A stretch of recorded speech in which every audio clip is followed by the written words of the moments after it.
Baik ya, Assalamualaikum warahmatullahi wabarakatuh. Selamat siang semuanya. Waalaikumsalam warahmatullahi wabarakatuh. Warahmatullahi wabarakatuh. Kita lanjutkan kuliahnya ya Mbak ya. Untuk materi minggu lalu, yaitu struktur atom, sudah Anda perhatikan kan ya? Sudah ada di situ di YouTube ya. Sudah kan ya? Sudah, Bu. Oke, saya kira di situ saya kira di situ cukup mudah bagi Anda karena kita hanya mengulang mengenai kimia pengenalan kimia di SMA gitu ya. Saya kira nggak ada yang begitu esensial di situ. Yang saya harapkan di sini adalah mengenai struktur atomnya sendiri yang kita pakai sampai sekarang, informasi apa yang kita dapatkan di situ, karena terkait dengan pembahasan kita untuk yang selanjutnya, yaitu mengenai sistem periodik. Di sini mengenai notasi atom, tentunya bagaimana Anda melihat suatu simbol atom, kemudian memaknai angka-angka yang ada di situ. Saya kira sudah paham semua. Simbol atom ini dituliskan dalam bentuk huruf gitu ya, simbol itu huruf. Hurufnya bisa satu huruf ataupun dua huruf dengan bentuk kapital diikuti lowercase gitu ya, huruf kecil. Kemudian ada dua angka, salah satunya adalah nomor atom, satunya menunjukkan nomor massa. Mana yang nomor massa, mana yang nomor atom, tentu Anda juga sudah paham. Yang mana walaupun diletakkan di atas dan di bawah, semoga Anda tidak bingung. Jumlah yang lebih besar menunjukkan nomor massa, yang lebih kecil menunjukkan nomor atom. Ya. Oke, nah informasi dari ini apa yang kita peroleh dari bentuk notasi atom seperti ini. Nomor atom itu menunjukkan jumlah proton dan juga jumlah elektron pada atom netral gitu ya. Kemudian nomor massa menunjukkan jumlah proton dan juga jumlah neutron. Terus elektronnya bagaimana? Elektron juga dihitung, namun karena nilainya sangat kecil, dia biasanya diabaikan. Namun tetap sebenarnya elektron itu tetap ada dalam perhitungan massa atom. Nah, terkait dengan itu ada juga sebutan notasi ion. Untuk notasi ion semua jumlah partikel subatomnya itu sama, hanya saja bentuk ion ini menandakan informasi mengenai elektronnya. Elektronnya bagaimana? Untuk positif berarti dia kehilangan elektron. Berapa elektron? Kalau positifnya cuma 1, ya berarti kehilangan 1 elektron. Positifnya 2, kehilangan 2 elektron. Nah, di sini berarti perhitungan jumlah elektronnya yang perlu kita perhatikan. Untuk jumlah proton dan juga jumlah neutron itu tidak terpengaruh. Dia ada di pusat atau di inti atom, sedangkan elektronlah yang bisa lepas ataupun bisa bertambah. Kalau bertambah, dia menjadi bermuatan negatif. Saya kira sudah paham juga, Ibu cukup cepat, karena ini waktunya hanya sedikit bab ini. Kemudian ada sebutan isotop, isobar, isoton, dan isoelektron. Saya kira Anda juga sudah cukup paham di sini.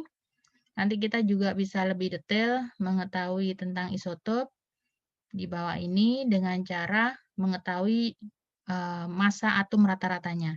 Jadi massa atom rata-rata itu jika semula Cl nomor massanya ada yang 35, ada juga yang nomor massanya 37, manakah nomor massa yang dipajang dalam sistem periodik, tabel sistem periodik. Nah, tabel sistem periodik menuliskan nomor massa atom ini adalah nomor massa atom rata-rata jika dia berupa isotop.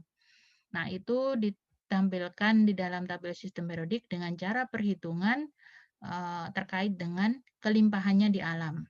Jadi berapa kelimpahannya di alam, sekian persen, dengan berat atom sekian, kemudian ditambahkan dengan yang sisanya, kelimpahan sisanya berapa persen, dikalikan dengan massa atom yang berbeda kalau dia isotop. Isotop bisa 2 ataupun 3, tergantung kelimpahannya ada di alam bagaimana. Dia ada di alam atau enggak. Jadi tidak semua atom itu memiliki isotop. Jadi hanya atom-atom tertentu dan dia sudah memang naturally, ya. Jadi sudah alami, ada di alam gitu ya. Oke, itu mengenai struktur atomnya. Apakah ada pertanyaan sampai situ?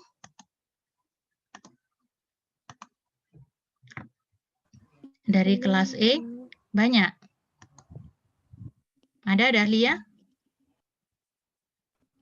Belum, Ibu. Belum. Oh, belum. Oke. Jadi jika Asmi, ya? Yang di video Azmi tanya, Bu. Ada di YouTube ya? Enggak, Bu. Oke. Semua pertanyaan silakan Anda tuliskan di YouTube. Nanti Ibu ini ya, Ibu tuliskan, Ibu list gitu ya, sesuai dengan kelas Anda. Di pertemuan berikutnya nanti yang lebih lama bisa kita bahas lagi. Sekarang Ibu mau masuk ke materi selanjutnya mengenai sistem periodik, karena kita harus mengejar ini juga ya. Waktu beberapa pertemuan kita juga kosong ya. Kayaknya 2 kali ya, karena dalam 1 minggu kemarin, atau 1 kali ya, ketinggalan 1 kali pertemuan yang waktunya 2 jam itu. Jadi mungkin perlu mengejar materi untuk ketertinggalan. Sekarang masuk ke dalam sistem periodik. Jadi jika ada pertanyaan silakan bisa diketikkan di bawah videonya ya, informasi di videonya. Untuk sistem periodik ini perlu kita pelajari mengapa? Karena dasar Anda dalam mempelajari unsur-unsur kimia itu difokuskan dalam unsur-unsur yang berada dalam tabel periodik. Apakah di luar ini ada, Bu? Ada, mungkin aja nanti Anda bisa menemukan unsur-unsur baru yang bisa dimasukkan di dalam tabel periodik, diisikan di mana gitu. Bisa kalau umpamanya memang ada di tengah sini diselipkan, nanti akan berada diselipkan di antaranya. Bisa aja seperti itu. Jadi selama ini yang sudah diketahui itu sudah dipaparkan dalam bentuk tabel periodik. Mengapa kita mempelajari tabel periodik unsur? Tabel periodik unsur ini merupakan referensi kimia. Jadi orang kimia, mahasiswa kimia, ataupun mahasiswa eksak lainnya, jadi biologi dan fisika, itu juga menggunakan tabel periodik. Jadi referensi kita itu sama. Karena Anda di fisika pun menggunakan nantinya juga menggunakan bahan-bahan kimia. Masa, Bu? Iya, logam-logam itu juga berasal dari senyawa, dari unsur-unsur kimia ataupun senyawa kimia. Nanti kalau Anda pakai skripsinya pakai reagen, senyawa kompleks, itu juga senyawa kimia. Nah, ini dasarnya dari tabel periodik. Nah, di sini terdapat susunan unsur-unsur dengan informasi yang basic sekali. Jadi, informasi dasar. Informasi dasarnya apa aja nanti kita lihat. Untuk sejarahnya, tabel periodik ini dibuat oleh Dmitri Mendeleev. Dmitri Mendeleev adalah penyusun tabel periodik di awal. Dia mengatur unsur-unsur yang diketahui dalam bentuk tabel periodik. Jadi sebelum ada detail struktur atom, dia sudah berinisiatif bikin tabel periodik sendiri. Dan semuanya didasarkan pada sifat fisik dan kimia unsur. Nah, ini diberhentikan nggak bisa ya. Ternyata mengganggu kalau ada ini ya, animasinya. Nah, sebelum ada detail struktur atom, dia mengelompokkan berdasarkan sifat fisik dan kimia unsur. Jadi yang sama itu dia golongkan. Jadi penggolongannya berdasarkan kesamaan sifat fisik dan kimia. Nah, sifat kimia unsur meningkat secara periodik. Nah, pada saat itu dia sudah berpikir bahwasanya suatu waktu sifat kimia dari unsur yang berbeda itu bisa berulang secara periodik. Jadi dalam satu periode nanti akan terulang lagi dengan sifat yang sama, dalam satu periode berulang sifat yang sama, sehingga mereka semua dapat digolongkan. Nah, penyusunannya dalam tabel periodik untuk Dmitri Mendeleev, awalnya dia menggolongkan berdasarkan kenaikan nomor massa. Jadi semua unsur-unsur ini kan dari kiri ke kanan, itu dia menyusunnya berdasarkan kenaikan massa atom. Dan hebatnya Mendeleev ini, dia mampu memprediksi unsur yang belum diketahui. Nanti suatu saat ini akan terisi kok. Ini makanya saya kosongi karena belum ada unsur saat ini yang sesuai dengan karakteristik golongan ini dan periode sekian. Makanya saya kosongin dulu. Jadi dia sudah mampu memprediksi seperti itu. Dia tidak memaksakan AS itu dimasukkan ke sini sesuai urutan kenaikan nomor massa. Tidak, dia kosongi jika memang di situ belum ada yang sesuai. Jadi belum ditemukan dan belum ada yang sesuai gitu ya.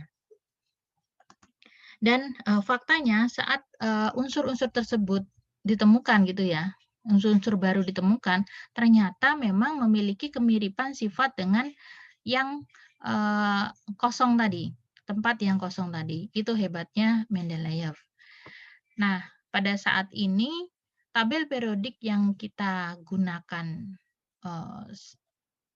modern ini ya, jadi tabel periodik modern ini berbeda dengan yang dibuat Mendeleev.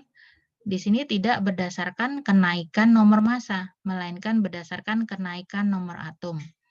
Apa bedanya? Coba kita cek. Ibu tadi belum mempersiapkan. Coba Ibu cek dulu. Browsing dulu ya. Tabel periodik.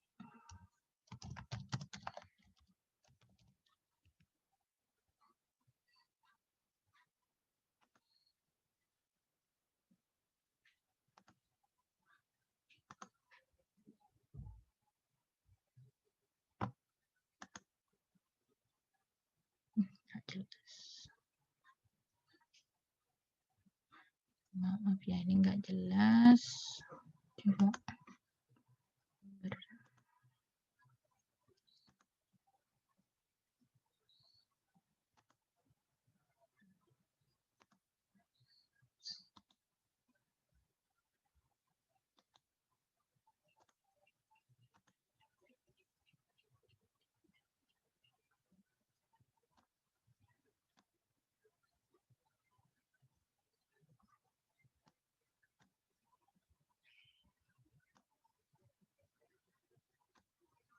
Nggak kelihatan. Untuk Anda bisa cek, saya kok lupa ya, kalium dan argon. Apa ada yang pegang tabel periodik? Ini nggak jelas tabel periodiknya. Ini hanya nomor atom. Yang ada nomor massanya nggak kelihatan.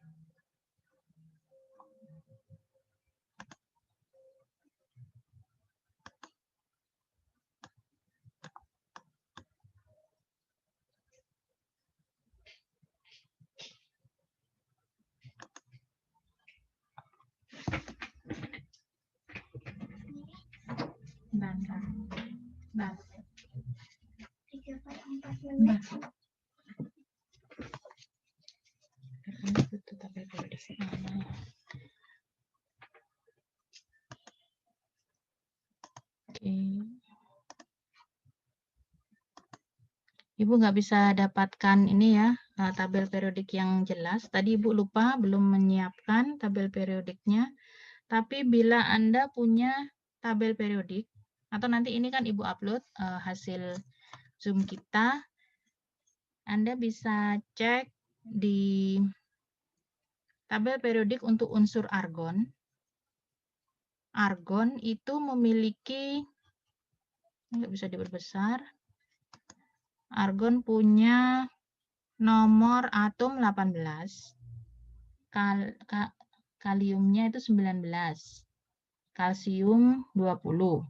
Tapi untuk argon itu punya nomor massa 39,9, sedangkan jadi ini ya, argon 39,9.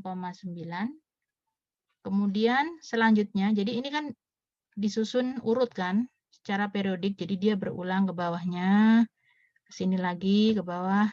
Nah, argon menuju ke kalium, argonnya ini nomor massa 39,948, yang di kalium ini 39,0983, kalsium 40,078.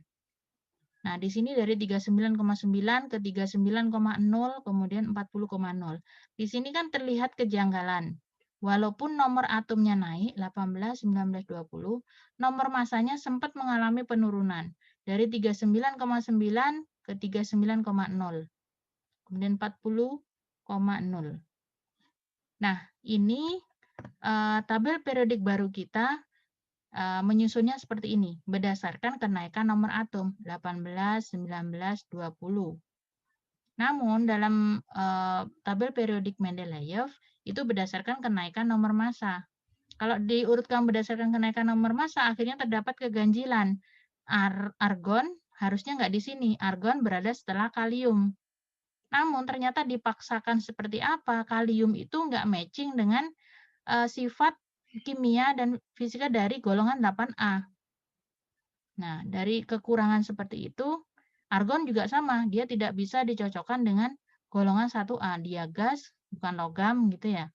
Jadi nggak cocok. Akhirnya ada tabel periodik baru yang kita gunakan sampai sekarang berdasarkan kenaikan nomor atom, bukan kenaikan nomor massa. Itu bedanya penggolongan penulisan tabel periodik modern dan juga Mendeleev. Kemudian dalam tabel periodik ini terdapat tempat yang disebut dengan periode dan juga golongan. Share-nya screen aja dah. Oke, ini ya. Jadi kalau Anda lihat yang tadi,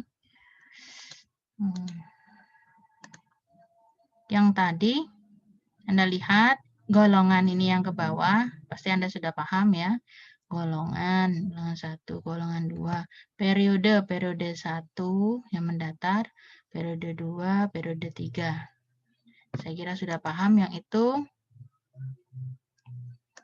Oke, kemudian apa fungsi dari tabel periodik ini? Tabel periodik ini adalah untuk mempermudah dalam membandingkan sifat unsur yang satu dengan yang lain. Karena mereka semua memiliki kesamaan sifat dalam satu golongan. Dalam satu golongan ini sama sifatnya. 1A, logam alkali. 2A, alkali tanah. 8A, dia adalah golongan gas mulia. Jadi gas semuanya. Nah, itulah yang membuat kita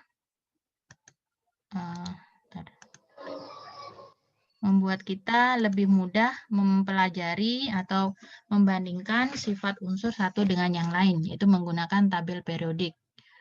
Jadi di sini tabel periodik, semua unsur disusun, dipisahkan berdasarkan golongannya, dan yang terulang secara periodik.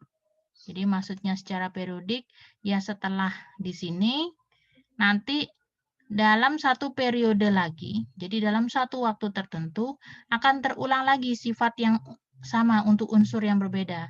Jadi neon, kemudian setelah melewati beberapa golongan lagi, ya, dalam satu periode akan muncul lagi sifat yang serupa dengan neon, yaitu argon.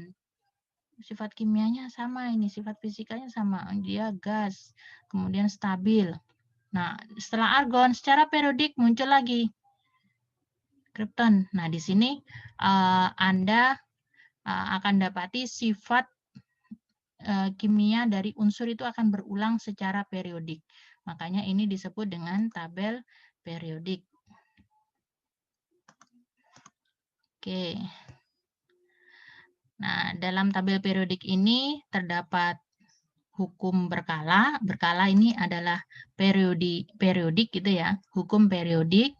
Jadi terdapat hukum periodisitas di mana sifat-sifat kimia dan fisika unsur merupakan fungsi periodik dari nomor atomnya. Ya tadi berulang dalam satu periode. Jadi dalam satu golongan punya kesamaan sifat. Periodisitas kimia tidak berhubungan dengan massa atom. Jadi tidak ada hubungannya dengan massa atom, namun berhubungan dengan jumlah proton. Karena jumlah proton ini menunjukkan identitas dari suatu atom. Jumlah proton juga menunjukkan jumlah elektron dalam atom netral. Makanya itu karena elektronnya yang kadang lepas dan kadang bertambah, maka lebih stabil kita menggunakan acuan jumlah proton sebagai pengukuran dari sifat kimia yang berulang secara periodik. Kemudian elektronnya nanti akan mempengaruhi dia dalam berperilaku atau melakukan reaksi kimia. Jadi konfigurasi elektronnya bagaimana? Saat konfigurasi elektronnya tidak stabil, jadi tidak mengikuti oktet, tidak 8 gitu ya pada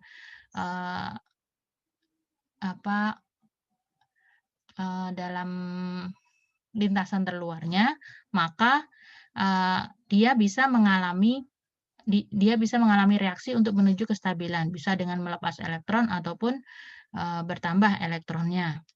Dan tingkatan energi terkuantisasi sesuai lapisan elektron di sekitar inti. Ya, jadi ada tingkatan tingkatan kulit elektron di situ. Tiap deretan atau periode diawali dengan kulit elektron terluar yang baru. Ya, pasti Anda paham ya. Jadi untuk menentukan periode kita menghitung atau melihat jumlah kulit elektron. Jadi kalau kulit elektronnya ada tiga lapisan gitu ya, 3 tingkatan, berarti dia terdapat pada periode 3. Nanti akan kita pelajari lagi lebih detailnya dalam penentuan konfigurasi elektron untuk pemanfaatan penentuan golongan dan periode.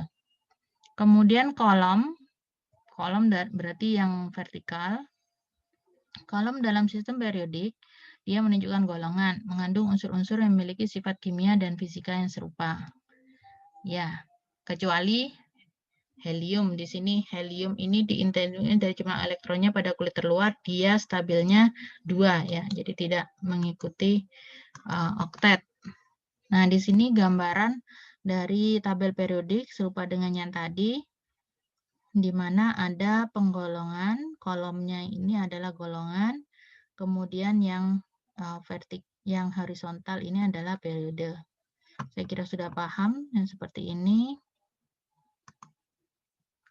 Nah, informasi dasar apa yang ada dalam tabel periodik? Sama seperti yang notasi atom tadi yang sudah saya perlihatkan. Di situ ada simbol atom menunjukkan nama dari unsur tersebut apa. Kemudian ada informasi nomor atom dan juga nomor massa. Nomor atom karena dia menunjukkan jumlah proton ataupun jumlah elektron, maka dia bilangan bulat gitu ya. Sedangkan massa atom dia biasanya jumlahnya lebih besar, atau kalau tidak dia tidak bulat gitu ya. Jadi dia masih merupakan pecahan. Jadi bisa Anda lihat koma, terutama kalau dia punya beberapa isotop, dia yang dituliskan di sini adalah massa atom rata-rata. Ada juga tabel periodik yang selain menampilkan informasi dasar nama atom, simbol atom, nomor atom, dan nomor massa, di situ juga ada yang menyebutkan jumlah elektron valensi. Jadi misalkan dari golongan logam transisi, itu mereka bervariasi, bisa memiliki 3, 4 elektron valensi. Jadi biasanya dituliskan semua di situ. Kemudian wujud zat juga bisa diperlihatkan dalam tabel periodik. Misalkan dituliskan ataupun diwakili dengan ini warna dasar dari kotak notasi atom. Nah, sifat periodik apa aja yang biasanya dibahas dalam pembahasan tabel periodik? Di antaranya ada sifat logam. Sifat logam berarti karena logam dia adalah padatan pada suhu kamar. Nah, golongan mana yang merupakan logam? Biasanya golongan 1A, 2A. Jadi bisa kita pilih. Sifat logam ini bisa kelihatan dari tabel periodiknya. Non logam juga biasanya dia ada di sebelah kanan, di bagian sebelah kanan dari tabel periodik. Kemudian metaloid ada di antara logam dan non logam. Dia bentuknya diagonal gitu ya, bisa kita tarik. Dia berada di tengah itu, diletakkan di tengah itu karena mereka memiliki sifat kimia intermediate, jadi peralihan logam dan non-logam. Jadi kalau logam ada di sebelah kiri, jadi golongan sebelah kanan ini adalah logam, kemudian yang sini adalah metaloid, kemudian sini adalah golongan non-logam. Jadi banyak informasi yang bisa kita peroleh dari selembar tabel periodik. Nah, ini banyak keterangannya. Juga nomor, ini saya nggak kelihatan ya, nomor bilangan oksidasi atau elektron valensi yang terlihat di sini. Menunjukkan bilangan oksidasinya. Nanti bisa dicek di tabel periodiknya. Nah, ini jika berupa gambar, sebelah sini adalah logam, ini non-logam, kemudian golongan metaloid. Yang di sini adalah hidrogen. Hidrogen adalah salah satu pengecualian bahwasanya dia diletakkan di sini bukan karena kemiripan sifatnya dengan golongan logam alkali. Karena dia ada di posisi 1, dia diletakkan di pojok kanan sini. Karena elektronnya hanya 1, jadi masuk di sini, tapi dia tidak memiliki kemiripan sifat dengan alkali. Ya, makanya saat penyebutan unsur-unsur alkali, hidrogen tidak masuk dalam penyebutan, langsung litium. Nah, bagaimana sifat periodik dari logam? Sifat periodik logam dari unsur-unsur dalam tabel periodik. Ini juga ada karakternya, karakter sifat periodisitas dalam tabel periodik itu.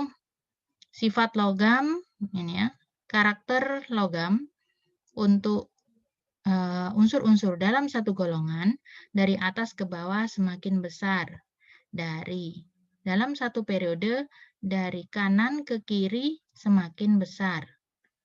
Nah, seperti ini mungkin sudah Anda hafalkan ya waktu SMA. Sedangkan karakter non-logam ini kebalikannya. Nah, untuk jenis-jenis golongan dari unsur-unsur dalam tabel periodik, unsur golongan 1A, biasanya disebut juga golongan logam alkali. Dia ada di kolom pertama, memiliki elektron tunggal pada kulit terluarnya, sehingga disebut juga memiliki 1 elektron valensi. Elektron valensi adalah elektron yang terletak pada kulit terluar. Kemudian secara fisik dia memiliki dia itu mengkilat gitu ya. Kemudian cenderung seperti lempung gitu ya. Namun dia mudah dipotong dengan pisau. Sedangkan logam alkali tanah sama-sama logam ya, tapi dia reaktif, merupakan logam yang sangat reaktif. Jadi terutama dengan air gitu ya. Kemudian di alam dia cenderung berikatan dengan unsur lainnya. Ini karakteristik dari logam alkali tanah. Jadi ada alkali yang 1A, yang 2A golongan alkali tanah. Kemudian ada golongan logam tanah jarang. Ini masih logam alkali ya, sorry ya. Ini logam alkali, makanya dia berwarna-warni seperti ini ya. Jadi ciri khas nanti kalau ada natrium, warnanya seperti ini, kuning, agak orange. Kemudian litium, kalau Anda ada di laboratorium, melakukan praktikum, biasanya ini juga dilakukan uji nyala dari logam alkali. Kemudian untuk logam alkali tanah, mereka biasanya dalam bentuk tunggal logamnya, tidak berkombinasi. Jadi kondisinya di alam. Memiliki 2 elektron valensi, contohnya magnesium, kalsium, berilium, nanti bisa Anda cek. Saya kira Anda juga hafal sudah itu nama-nama unsurnya. Kemudian golongan logam, setelah keberadaan golongan logam alkali tanah di sini kolom kedua, di sini terdapat golongan logam transisi yang berwarna biru ini. Golongan logam transisi disebut juga golongan B. Kalau golongan logam alkali tanah tadi golongan A gitu ya. Yang golongan transisi, logam transisi ini golongan B. Nah, golongan logam-logam apa aja? Tembaga, timah, seng, besi. Jadi banyak sekali. Mereka merupakan konduktor yang baik untuk penghantar listrik dan juga penghantar panas yang baik. Nanti biasanya Anda gunakan ini, golongan logam-logam ini dalam penelitian atau skripsi Anda. Golongan logam transisi ini sangat menarik karena mereka umumnya memiliki valensi yang lebih dari 1. Jadi mereka memiliki bilangan oksidasi yang beragam sehingga mampu menimbulkan warna yang berbeda-beda. Itu menariknya dari golongan logam transisi. Logam transisi memiliki sifat yang serupa, namun saat dipaksakan berada di logam alkali ataupun alkali tanah, mereka tidak memiliki kemiripan sifat itu. Makanya itu mereka dikelompokkan tersendiri dalam kelompok logam transisi. Umumnya di alam mereka berkombinasi dengan oksigen, jadi dalam bentuk oksidanya. Kemudian ada golongan 3A, disebut juga golongan boron, karena diawali dengan unsur boron di bagian atas. Kemudian di sini juga terdapat golongan metaloid ya. Jadi ini secara diagonal dia dimulai dari boron untuk metaloidnya. Di dalam golongan 3A juga ada keberadaan logam yang sangat meruah di muka bumi ini, yaitu aluminium. Untuk golongan 4 disebut juga golongan karbon biasanya karena dimulai dari karbon di bagian atas, unsur karbon di bagian atas. Kemudian di dalam golongan 4A ini juga terdapat unsur metaloid juga. Jadi karena dia diagonal, jadi kena di situ golongan 4A. Ada juga golongan nitrogen, ini adalah golongan 5A. Dia meruah di alam, terutama di atmosfer kita, sebanyak 78% unsur nitrogennya. Jadi macam-macam dalam unsur golongan 5A ini, ada yang berupa logam, metaloid, dan juga non-logam. Ya, bentuknya diagonal di situ ya. Kemudian golongan oksigen, golongan 6A, di situ memiliki 6 elektron valensi. Jadi nanti elektron valensi juga menunjukkan ini ya, golongan dari suatu unsur. Nanti kita akan pelajari saat mempelajari konfigurasi elektron juga. Kemudian umumnya mereka berikatan dengan unsur lainnya melalui sharing elektron. Nanti Anda akan bahas juga dalam ikatan kimia, umumnya oksigen ini adalah membentuk ikatan kovalen gitu ya. Jadi sharing elektron.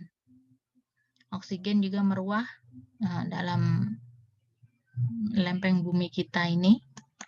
Yang kita hirup ini juga oksigen. Kemudian dari golongan 7A disebut juga golongan halogen gitu ya. Memiliki 7 elektron, sangat elektronegatif dan mudah sekali bereaksi dengan logam alkali untuk membentuk garam. Contohnya biasanya NaCl gitu ya. Untuk stabil, karena dia punya 7 elektron valensi, untuk stabil menuju oktet 8 elektron, dia membutuhkan 1 elektron. Makanya itu dia sangat reaktif. Beda dengan golongan gas mulia, dia mulia karena dia tidak mudah bereaksi, jadi sudah stabil karena memiliki 8 elektron pada kulit terluarnya. Apa saja unsur yang termasuk dalam golongan 8A bisa Anda lihat, Anda mungkin juga sudah hafal. Nah, ini dia disebut gas mulia karena dia tidak mudah bereaksi. Oke, satu lagi di sini adalah golongan tanah jarang gitu ya. Golongan unsur tanah jarang ini ada 2 macam, golongan lantanida dan golongan aktinida. Golongan lantanida dan golongan aktinida ini dimasukkan di belakang unsur lantanum dan aktinium. Jika Anda lihat pada tabel periodik, golongan lantanida dan aktinida diletakkan di bawah. Namun ini maknanya nomor unsur 58 berada di belakang unsur 57. Jadi 57 ini langsung meloncat ke 72. Jadi ini kenaikan nomor atom memang berdasarkan kenaikan nomor atom penyusunan tabel periodiknya. Namun di sini akan kelihatan janggal saat ketemu 57 langsung naik di 72.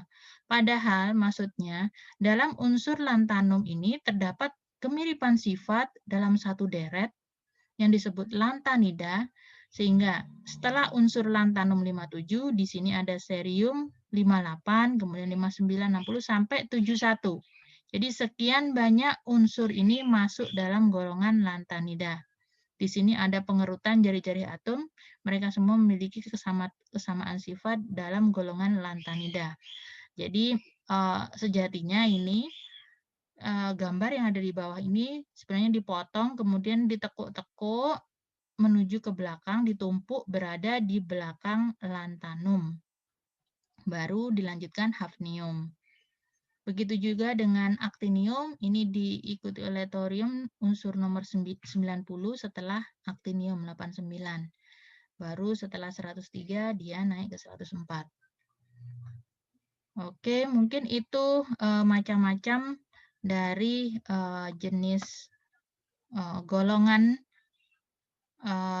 unsur di dalam tabel periodik. Sampai sini apakah ada yang ingin ditanyakan? Maaf Ibu agak sedikit cepat ya karena waktunya yang mepet. Nanti Anda bisa ulang lagi lihat videonya kalau memang masih perlu tambahan. Tapi saya kira ini masih mengulang aja waktu SMA. Silakan jika ada pertanyaan.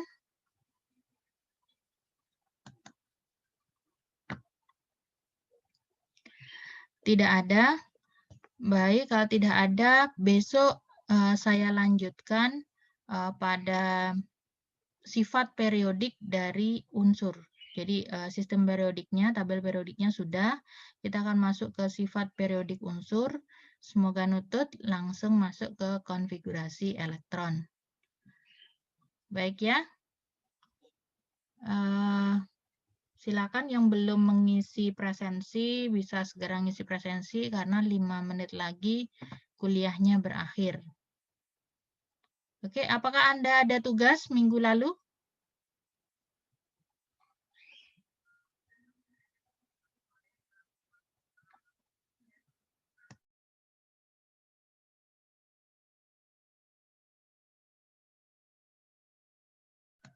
Apakah ada tugas minggu lalu?